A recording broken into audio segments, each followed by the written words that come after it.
আমার কাছে মনে হয় যে এটা হয়তো খুব কম মানুষই এরকম সৌভাগ্যবান হয় যে একটা বুক পকেটের গল্প বা তিলোত্তমা বা ছোট ছোট কয়েকটা কাজ দিয়েই মানুষ আমাকে চিনে, মানে এক ধরনের রেকগনিশন করেছে বা ভালোবাসাটা জানিয়েছে। অভিনয়ের সঙ্গে কণ্ঠ তো ভীষণ ওতপ্রোতভাবে জড়িত এবং সেটাও একইভাবে কাজ করতে পারা উচিত। সেই চেষ্টা আমাদের সবারই থাকা উচিত। আমি তো মনে করি যে মানে আমি ভীষণ গ্রেটফুল, থ্যাঙ্কফুল যে যারা মানে আপনি যেটা বললেন সেটা যদি হয় যে অন্যরকম গল্প হলে যদি আমাকে চায়, আমি খুবই ভাগ্যবান, সৌভাগ্যবান এবং আমি খুবই গ্রেটফুল। এবং আমার মনে হয় যে আমার দায়িত্বটা তখন আরও বেড়ে যায়, রেসপন্সিবিলিটিটা বেড়ে যায়। সেটার একটা ভয় সবসময় থাকে আমার যে এরকম আশা নিয়ে বা এরকম একটা জায়গা থেকে বলছে, আমি তার কতটুকু ডেলিভার করতে পারবো, সেই ভয়টা থাকে। আচ্ছা আচ্ছা,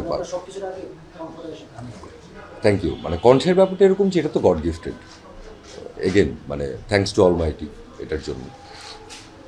আর ছোটোবেলায় থিয়েটার করার জন্য বা তারপরে রেডিওতে কাজ করার জন্য বা আমি এখনও বিজ্ঞাপনে ভয়েস ওভার দিই, সেটার কারণে বোধহয় আমার এক ধরনের ছোট ছোট চর্চা বা প্রজেকশনের বা এটার একটা অভিজ্ঞতা হয়তো ছিল আমার অজান্তেই। সেটা একটা কারণ হতে পারে যে আমি কণ্ঠে অভিনয়ের দিকে হয়তো একটু বেশি প্রাধান্য দিই, আপনার কথা যদি সত্যি হয়। আর আরেকটা ব্যাপার হচ্ছে যে আমার খুব ব্যক্তিগতভাবে মনে হয় যে আমি রেডিওতে কাজ করতে গিয়েও বা আমি সাউন্ড ডিজাইন নিয়েও লেখাপড়া করতে গিয়ে আমি যেটা দেখেছি যে আমি সবসময় বলি যে অডিও ভিজুয়াল লিখতে গেলেও আগে অডিওটা লিখতে হয়। অডিও এত ইম্পর্টেন্ট। অডিও আমাদেরকে আগেই একটা আবহে নিয়ে আসে, মানে অডিটরি এমন একটা ক্ষমতা।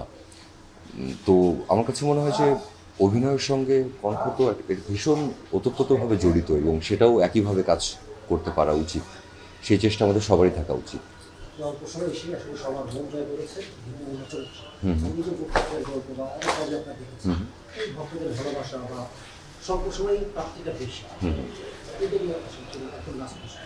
আর অল্প সময়ে ভালোবাসার যে ব্যাপারটা, এটা আমার কাছে একদম ম্যাজিক্যাল লাগে, আমার কাছে একদমই ম্যাজিক্যাল।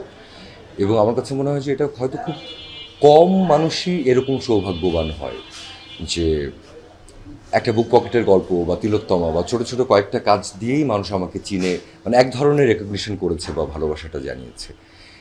একইভাবে যে আমি আমি একই সাথে যত মানে আনন্দিত, একই সাথে ততটাই কৃতজ্ঞ এবং ততটাই ভয় লাগে যে আমার এটা যদি বজায় রাখতে হয়, তাদেরকে যদি আমি ডিসঅ্যাপয়েন্ট না করতে চাই, আমাকে ভালো কাজ করে যেতে হবে, খাটতে থাকতে হবে। তো সবার কাছে দোয়া চাই, ভালোবাসা চাই।